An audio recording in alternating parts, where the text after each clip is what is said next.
ভারত ও বাংলাদেশের বাণিজ্যিক সম্পর্ক এক নতুন সংকটের মুখে। সম্প্রতি ভারতের নেওয়া কিছু পদক্ষেপ তোলপাড় সৃষ্টি করেছে, যার ফলে বাংলাদেশে প্রায় ৭৭ কোটি ডলার বাণিজ্য ঝুঁকির মুখে পড়েছে। কিন্তু কেন এই পরিস্থিতি আর এর প্রভাব ঠিক কতটুকু সুদূরপ্রসারী? ১৭ মে ভারত সরকার এক নতুন নির্দেশিকা জারি করে।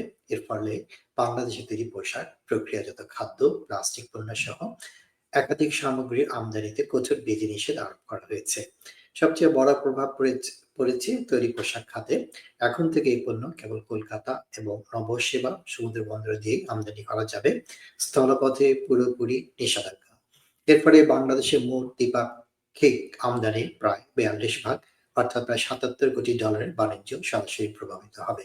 কিন্তু ভারত কেন হঠাৎ এমন কঠোর পদক্ষেপ নিল?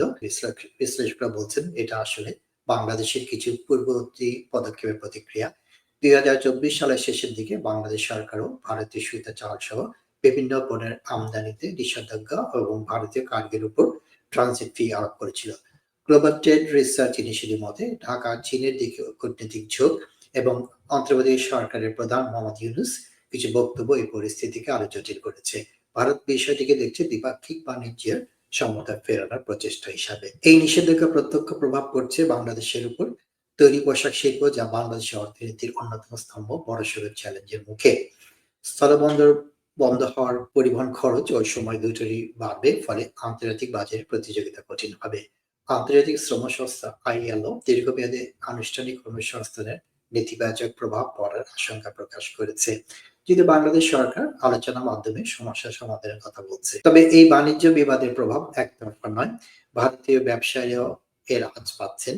বিশেষ করে যারা বাংলাদেশ থেকে পণ্য আমদানি করতেন বা বাংলাদেশে বিনিয়োগ করেছিলেন, তারা ক্ষতির মুখে।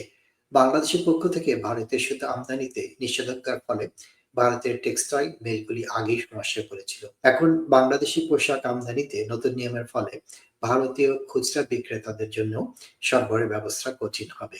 ভারত অবশ্য এই পদক্ষেপকে তার উত্তর পূর্বাঞ্চলের রাজ্যগুলির স্বার্থ রক্ষা এবং আত্মনির্ভর ভারত নীতির অঙ্গ হিসেবেও দেখছে। এর আগে ভারত বাংলাদেশের জন্য তৃতীয় দেশে পণ্য রপ্তানির ট্রান্সশিপমেন্ট সুবিধা বাতিল করেছিল। সব মিলিয়ে মোহাম্মদ ইউনূসের চীন সফরকারীর মন্তব্য এবং শেখ হাসিনা পরবর্তী সময়ে দ্বিপাক্ষিক সম্পর্ককে শীতলতা যে সৃষ্টি হয়েছে, এই বাণিজ্য নিষেধাজ্ঞা সেই পরিস্থিতিকে আরো ঘোলাটে করেছে।